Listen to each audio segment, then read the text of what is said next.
Mến thưa tất cả các bạn yêu quý, những người quan tâm và yêu mến kênh Trái Táo Tarot của mình. Khỏi phải nói là mình vô cùng vui mừng và cảm ơn tất cả những ai đã subscribe, like, comment và share những clip tại kênh của mình nhé. Còn những ai mà chưa làm 4 điều trên nhưng có vô coi clip, mình cũng cảm ơn luôn.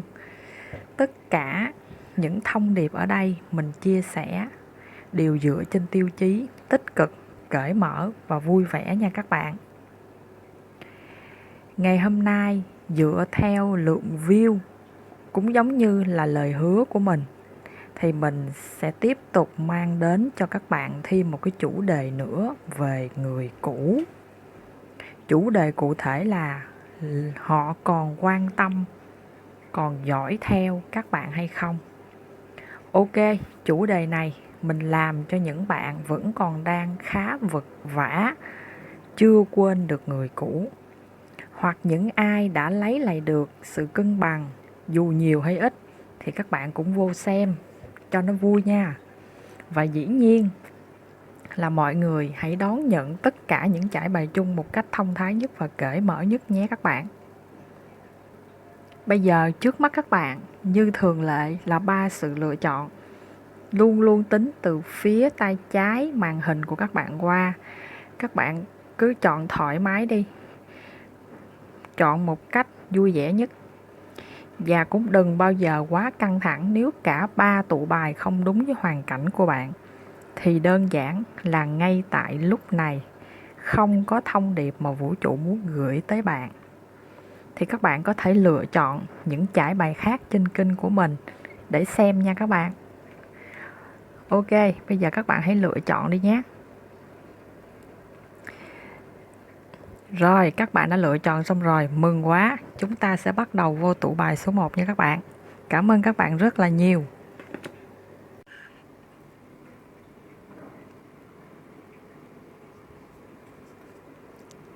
Xin chào các bạn, chọn tụ bài số 1 với cái chủ đề là người yêu cũ của các bạn, tức là S của các bạn đó. Liệu họ còn quan tâm và dõi theo các bạn hay không? Vì đây là trải bài chung, không phải là trải bài riêng. Nó là sự lựa chọn của rất là nhiều người, trong đó có bạn nữa. Cho nên hãy đón nhận tất cả những thông tin trong trải bài này một cách sáng suốt nhất nhé, cởi mở nữa. Cảm ơn các bạn rất là nhiều. Ok, bây giờ với tất cả những lá bài trong cái trải bài này thì bây giờ cái vấn đề nó như vậy nè các bạn. Trước tiên á, thì mình xin được giải thích một chút xíu về cái cụm từ người yêu cũ.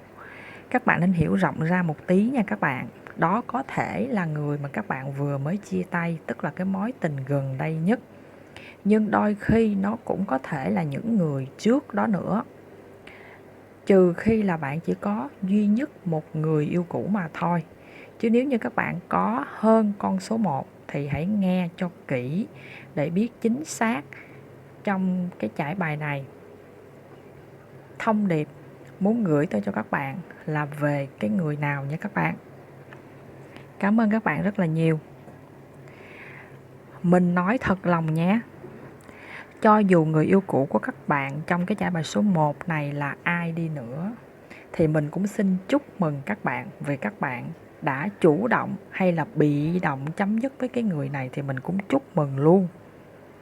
Nghe có vẻ như là không được thuận lỗ tai cho lắm đối với những bạn vẫn còn tình cảm khá nhiều với người cũ.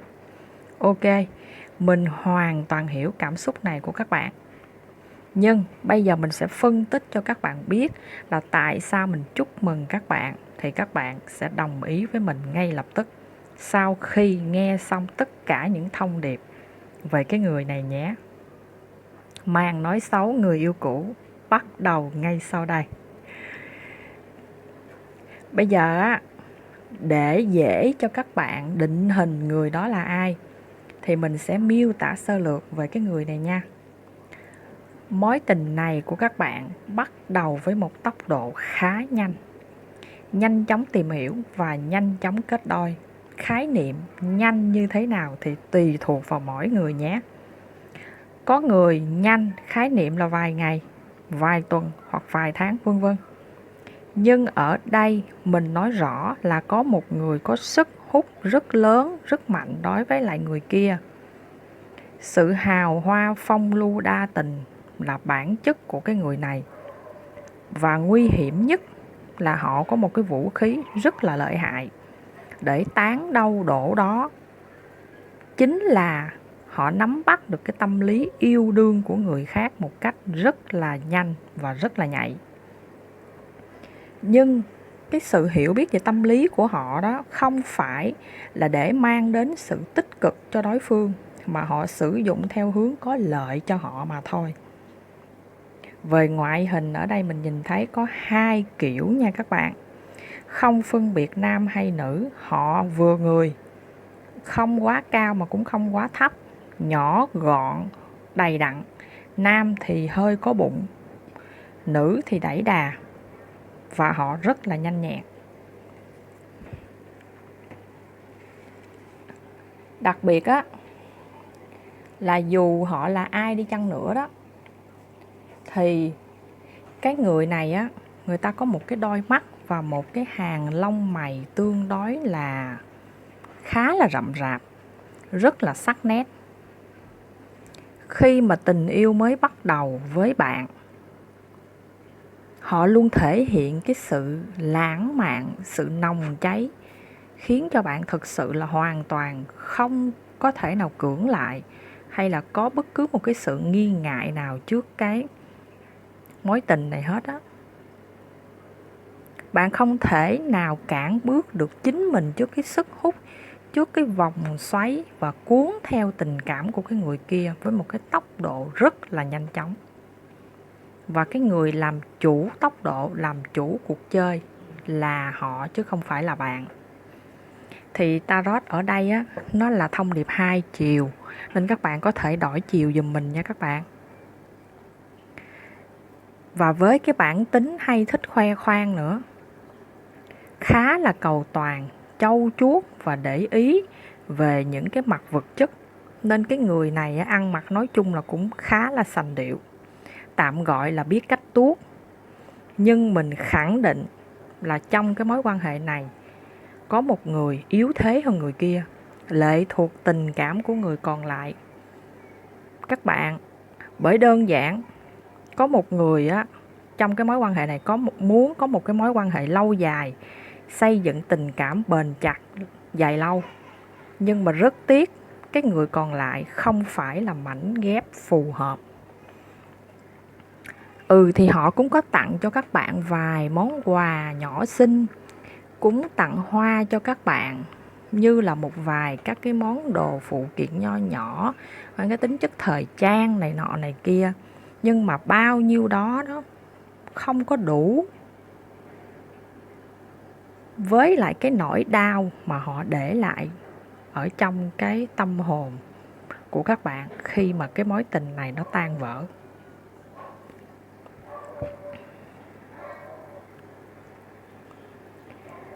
Tình yêu bắt đầu thì rất là đẹp. Họ thể hiện với các bạn là nó rất là nồng nàn, nhưng mà cái kiểu giống như là nó người ta gọi là mau nở quá thì nó sớm tàn đó, là nó đúng với lại cái trường hợp trong cái tụ bài này. Nhưng rồi tất cả những cái sự hy vọng, tất cả những cái sự tin tưởng nó đều sụp đổ hết khi mà có cái sự phản bội xảy ra.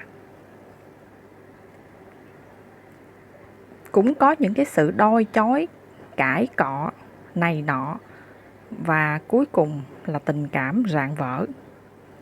Mình nhìn thấy là một người vô cùng thất vọng, và người còn lại thì họ luôn cố gắng để giải thích và che mờ đi cái sự sáng suốt và lý trí của cái người kia. Nhưng mà rồi đến khi mà cái người kia người ta đã không còn cái sức chịu đựng được nữa, và người ta đã biết rõ được những cái tình hình, những cái chi tiết là mình bị dối lừa quá nhiều thì tất cả mọi thứ chấm dứt trong vòng một nốt nhạc.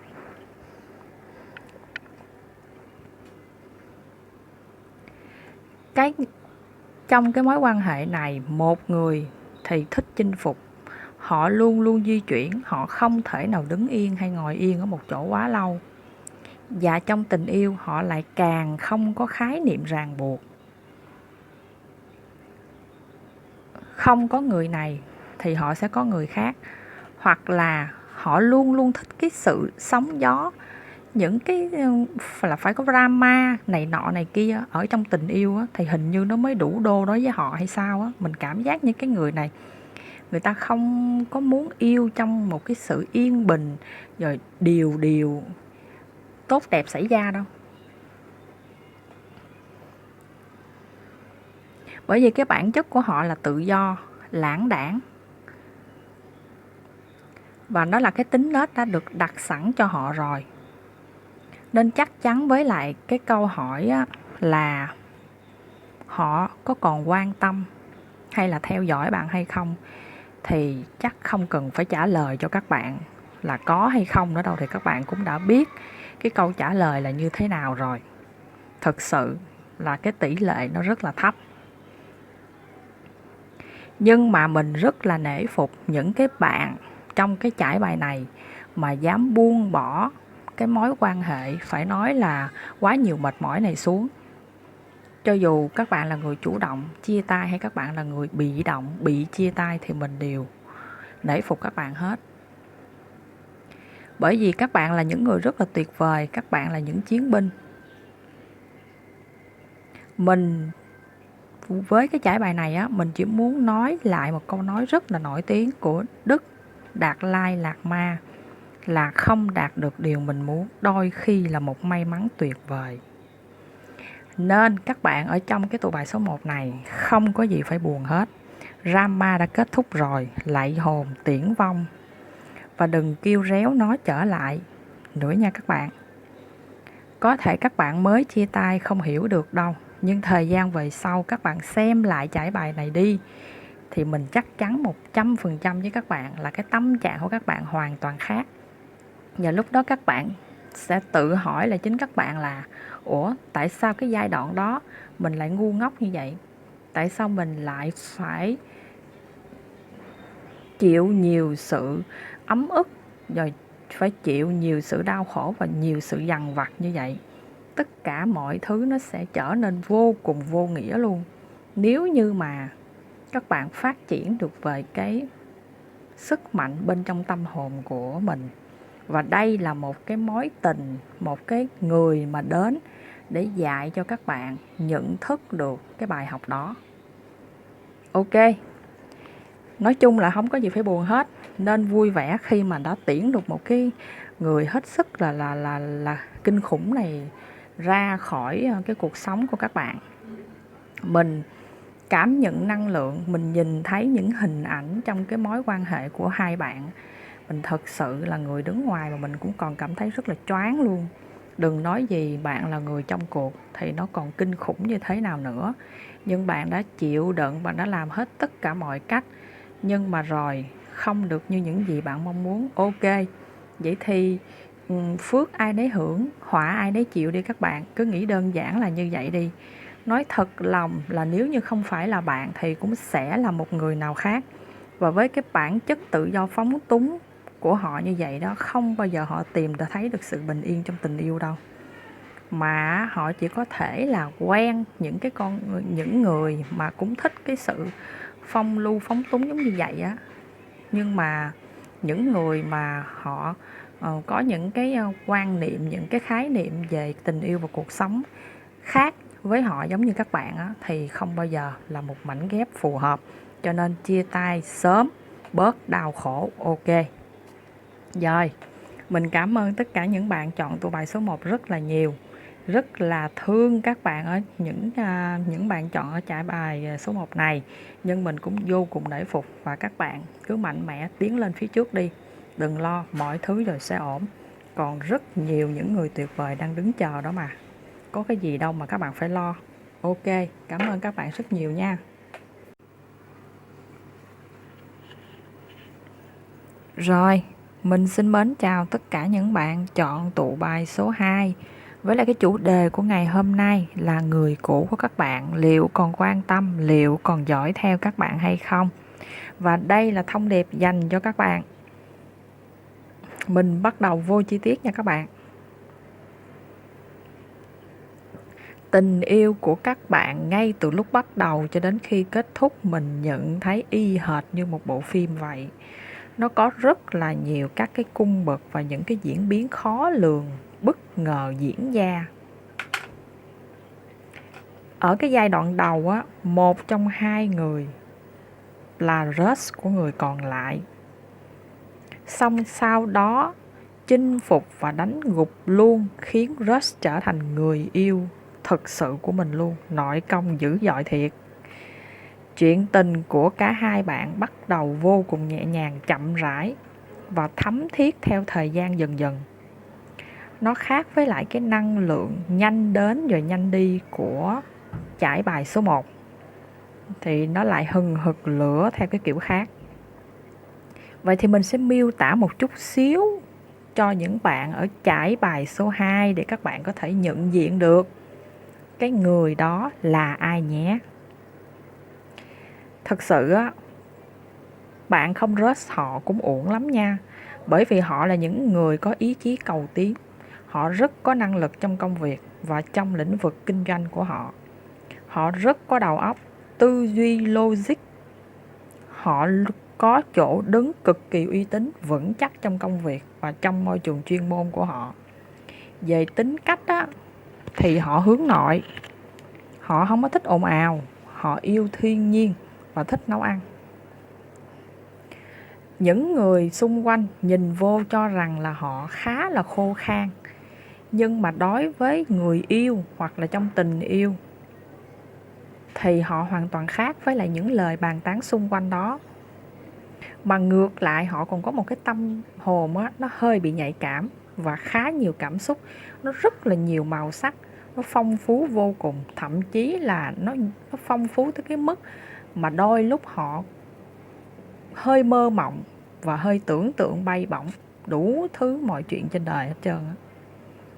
Họ được một cái là tính cách rất là thẳng thắn. Họ khá kỹ tính, đôi khi là hơi khó tính luôn á.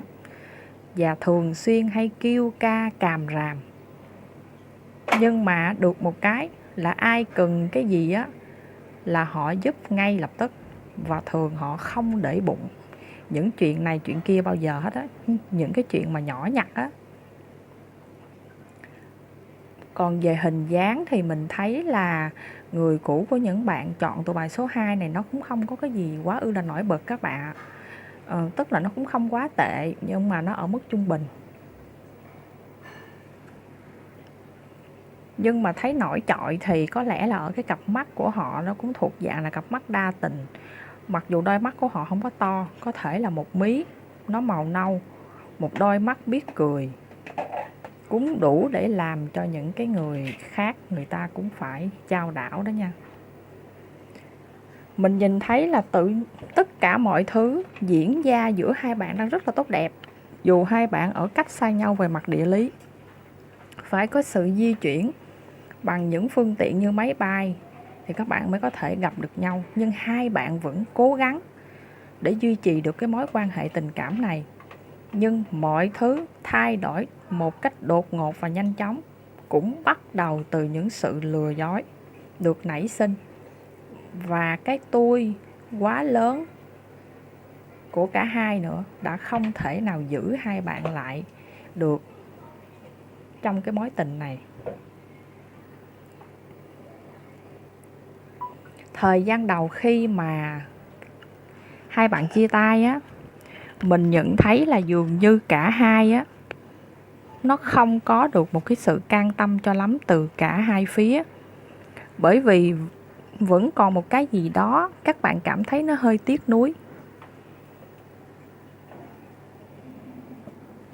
Vậy thì để trả lời cho cái câu hỏi là họ còn tình cảm với bạn, còn sự quan tâm và còn dõi theo bạn nữa hay không, thì họ vẫn còn một chút. Thi thoảng họ có ngồi nhớ lại những gì đã xảy ra với cả hai, những gì hiện ra trước mắt họ, đặc biệt là những cái khung cảnh á, hoặc là có một ai đó có cái dáng dấp giống bạn, hoặc là họ đi đến đâu đó mà những cái nơi mà đã từng đến với bạn á, thì những cái cảm xúc, những cái kỷ niệm nó cũng chợt ùa về. Nhưng mà bởi vì á, họ là một người lý trí khá mạnh, cho nên là họ dùng cái sức mạnh lý trí đó để chế ngự được cái cảm xúc một cách rất là dễ dàng, chứ không có cái gì là khó khăn hết đó các bạn ạ. Vấn đề của hai bạn á, nó dường như là không quá nghiêm trọng như cái tụ bài số 1, nhưng mà nó cũng đủ để làm một cái gì đó rất là thất vọng. Nó giống như là một cái niềm tin nó bị sụp đổ.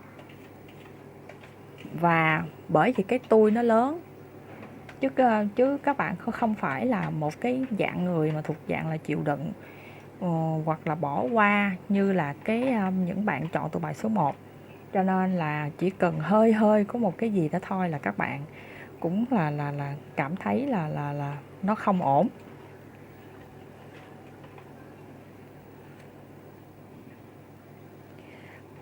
Trước khi kết thúc cái trải bài dành cho các bạn ở tụ bài số 2 này, thì mình muốn truyền tải cho các bạn một vài các cái thông điệp mà mình nhìn thấy nhé. Đó là các bạn hãy cố gắng tìm niềm vui trong công việc của các bạn, chứ không phải là suốt ngày làm việc quần quật như một cái máy. Mình nhìn thấy ở đây là tại sao về cái này, đó là công việc nó không liên quan gì đến cái trải bài này, nhưng mà có lẽ là hình như các bạn đang muốn lao đầu vô trong công việc á, và quên mất đi bản thân, quên mất đi sức khỏe, mặc dù cái công việc nó cũng làm cho các bạn rất là chán nản. Thì các bạn hãy cố gắng tìm ra những cái cách thức hoặc là những phương pháp nào đó mình phù hợp với lại các bạn á, để các bạn điều chỉnh nó, chứ không thôi như vậy một khoảng thời gian dài thì các bạn sẽ bị kiệt quệ về sức lực, và nó sẽ ảnh hưởng đến cái tinh thần của các bạn, cũng dễ bị căng thẳng, mệt mỏi hay là stress lắm. Và còn một điều nữa là các bạn hãy dành thêm thời gian để chiêm nghiệm lại là thực sự các bạn muốn cái gì, điều gì, và cái mẫu người thực sự các bạn thích là như thế nào. Nói chung là hãy làm việc với bản thân, với tâm hồn bên trong của các bạn thật nhiều. Và sau khi các bạn đã làm tốt được những việc này rồi đó, mình chắc chắn với các bạn một điều là cái người mới sắp tới gần trước cửa nhà bạn rồi đó. Họ sẽ gõ cửa nhà bạn và muốn trao tặng cho bạn một đóa hồng tình yêu rực rỡ. Mình sẽ rất lấy làm tiếc nếu như đến thời điểm đó mà bạn vẫn chưa sẵn sàng đón nhận, thì một cơ hội tốt lại bị bỏ lỡ nữa rồi. Chính vì vậy, hãy làm việc với mình, hãy luôn luôn trong trạng thái sẵn sàng để đón nhận mọi thứ. Hãy tin mình đi, khi các bạn thay đổi, thế giới sẽ hoàn toàn thay đổi theo các bạn. Các bạn thay đổi theo chiều hướng tốt, mọi thứ cũng sẽ theo chiều hướng tốt, và các bạn cũng sẽ thu hút được những người tốt hơn. Những cái chuyện tình lòng vòng lẫn quẩn ở trong cái quá khứ, tất cả mọi thứ là do các bạn tự quyết định. Ok, mình xin cảm ơn tất cả những bạn chọn tụ bài số 2. Và nếu như các bạn thương mến thì nhớ là hãy bấm đăng ký, like, share và comment trên kênh của mình nhé. Tất cả những điều này đều là miễn phí hết, cho nên các bạn có gì đâu mà phải tiếc với mình, đúng không nào?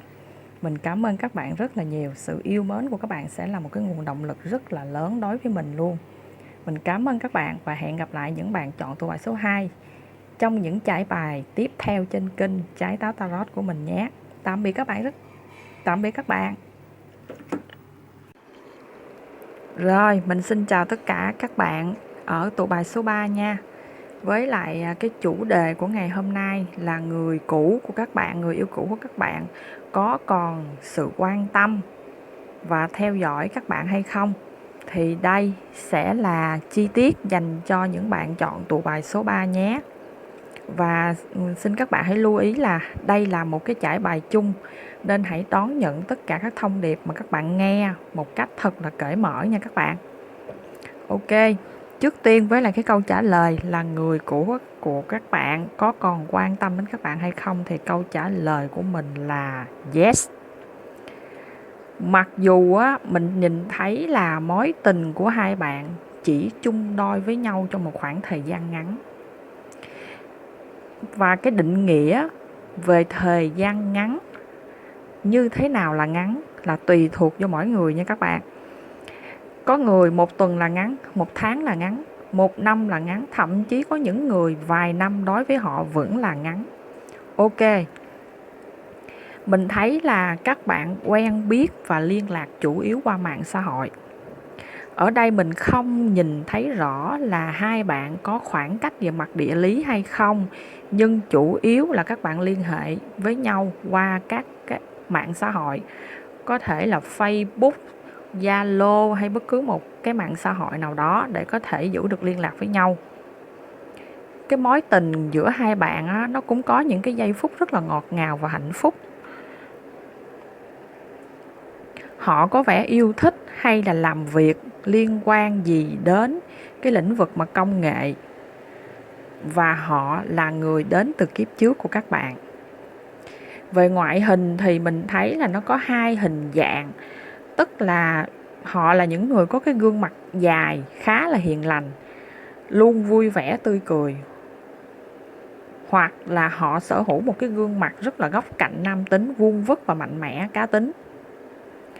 Mình cảm nhận được là họ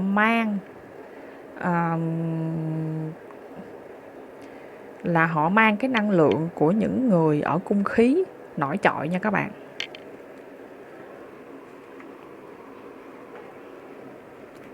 Còn về tính nết thì mình nhìn thấy là họ hay ghen, nhưng mà họ là người có trách nhiệm cao, họ khá thông minh và ham học hỏi. Họ sống cũng khá tình cảm đó, nhưng mà lại thích sự tự do, thoải mái và không có thích những cái sự mà gò buộc. Thỉnh thoảng họ cũng hay bốc đồng và đôi khi cũng hay chê bai người khác. Trong mối quan hệ với bạn, cái phút ban đầu có vẻ như là cả hai khá là thu hút nhau. Mình nhìn thấy là cái năng lượng của hai bạn nó khá là tương đồng, chứ nó không có bị chênh lệch quá nhiều như là hai tụ bài trước. Nhưng rồi mọi thứ diễn ra giữa hai bạn nó dần dần chậm lại, và từ từ vô cùng tẻ nhạt tới cái mức nhìn nhau hoặc là hẹn nhau mà không có cái chuyện gì để nói luôn đó. Càng ngày nó càng trở nên vô cùng là tẻ nhạt mà không hiểu được nó là cái lý do tại sao nữa. Và một trong hai bạn gặp một cái sự tuyệt vọng, một cái sự khó khăn bế tắc nào đó trong cái công việc và trong cái cuộc sống riêng, nó dẫn tới ảnh hưởng ít nhiều tới cái tâm lý yêu đương. Cộng thêm với cái sự chia sẻ dành cho nhau ngày càng ít đi, nó làm cho cái sự gắn kết và cái niềm tin của hai bạn dành cho nhau nó bị dần chôn vùi vào lòng đất.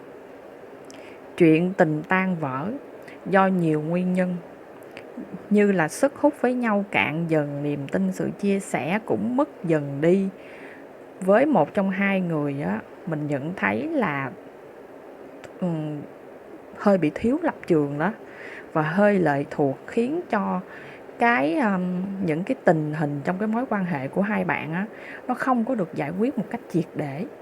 Tức là một người thì có vẻ là quyết đoán hơn cái người còn lại, nhưng mà cũng không có thể nào mà một mình giải quyết được tất cả mọi thứ, phải cần có cái sự góp sức hay là một cái sự quyết định của cái người kia, thì cái người kia lại dường như có vẻ là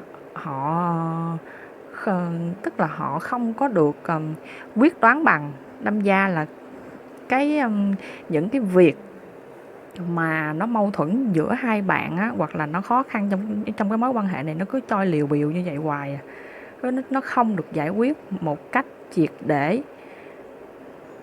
Mối tình này của các bạn, mình nhận thấy cái nguồn năng lượng là tự dần mà buông tay nhau ra mà thôi đó, chứ không có nhiều bi kịch và cũng không có nhiều những cái drama như là hai cái tụ bài trước. Về cái hậu quả của cái mối tình này để lại thì mình nhận thấy là các bạn vẫn còn một chút cái sự ám ảnh, một chút cái sự uể oải, và bắt đầu có cái xu hướng là ngại yêu. ngại bắt đầu, ngại tìm hiểu, ngại xây dựng, ngại đủ thứ hết trơn á.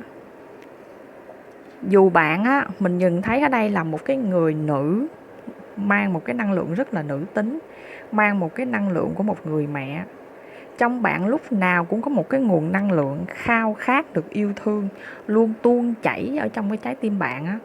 Bạn cần có một người hiểu rõ về điều này và cũng phải dạt dào cảm xúc như bạn để duy trì một cái mối quan hệ lâu dài. Mình nhìn thấy là trong cuộc sống hiện tại của các bạn á, các bạn đâu phải ế đâu. Các bạn cũng có những người để ý đến các bạn đó chứ. Nhưng dường như các bạn đang muốn trốn tránh cái cảm xúc của chính mình thì phải. Bạn không còn cảm thấy sự hứng khởi sau những mối tình cứ chợt đến rồi chợt đi. Như vậy thì ok, cái thông điệp dành cho các bạn là đừng có ngần ngại hay là sợ hãi nữa, mệt mỏi gì nữa hết á. Bởi vì nếu như không phải là họ thì có nghĩa là còn có một người nào đó phù hợp hơn và mang đến cho bạn hạnh phúc hơn đang chờ đợi bạn ở phía trước. Cho nên là bạn không nên trốn tránh cảm xúc trong trái tim của mình, không nên bỏ qua tất cả những cái cơ hội đến với mình. Dĩ nhiên không phải cơ hội nào chúng ta cũng nhào vô, nhưng không nên bỏ qua là bởi vì sao? Chúng ta phải biết chọn lọc, chọn lựa những cái cơ hội đem đến với mình. Nếu như không yêu thì cũng có thể là làm bạn, yêu ngắn hay yêu dài thì nói chung cũng sẽ để lại cho chúng ta những cái bài học để giúp cho chúng ta trưởng thành hơn, và để có một cái cơ sở, những cái bài học, những cái kiến thức để khi mà chúng ta tìm thấy được một nửa thực sự của cuộc đời mình gắn kết lâu dài á, thì chúng ta cũng biết là những cái gì chúng ta nên phát triển trong một cái mối quan hệ và những gì là chúng ta nên hạn chế để cho một cái mối quan hệ nó không bị rạn nứt. Thì tất cả những cái đó đâu có ai dạy mình đâu, mà nếu như có dạy đi chăng nữa cũng chỉ là trên lý thuyết, không bao giờ bằng những cái gì trải nghiệm thực tế mà chúng ta phải trải qua. Bởi vì nó là muôn hình muôn vẻ, không ai giống ai, và mối tình của tất cả mọi người trên hành tinh này cũng đều mỗi người mỗi vẻ hết. Mình nhìn thấy là bạn là một người có rất là nhiều ưu điểm, đặc biệt là cái năng lượng nữ tính, cái năng lượng của một người mẹ, một người vợ. Vậy nên bạn sẽ sánh bước với một người thực sự xứng đáng, thực sự phù hợp với năng lượng của bạn. Bạn không có ế hoài đâu nên bạn đừng có lo. Ok, thông điệp dành cho những bạn ở chọn tụ bài số 3 chỉ đơn giản là như vậy thôi. Không quá nặng nề, không quá bi kịch, không quá đau thương như hai tụ bài trước. Nhưng cũng đừng có quá chủ quan nha.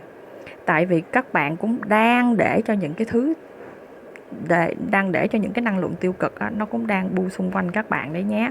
Hãy giải phóng cái nguồn năng lượng này đi và trở lại với lại con người, tình cảm dạt dào yêu thương, khát khao yêu thương của các bạn. Không bao giờ là chậm trễ, cho dù bạn ở bất cứ một độ tuổi nào, để bắt đầu một thứ gì đó mà bạn thực sự khao khát yêu đương. Ok, mình cảm ơn tất cả những bạn đã chọn tụ bài số 3 và mình tạm dừng tụ bài số 3 ở đây nhé các bạn.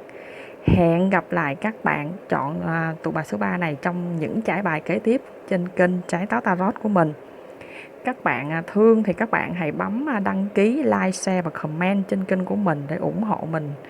Tất cả những cái điều này thì nó hoàn toàn miễn phí, cho nên là các bạn cũng chắc cũng không có tiếc gì mình đâu ha. Để mình có thêm những cái nguồn động lực để làm thêm được những cái nhiều clip để có thể truyền tải được nhiều các cái thông điệp để chúng ta cùng nhau chiêm nghiệm, chia sẻ ở trong cái cuộc sống này nha các bạn. Ok, cảm ơn các bạn rất là nhiều. Hẹn gặp lại các bạn nha. Tạm biệt các bạn.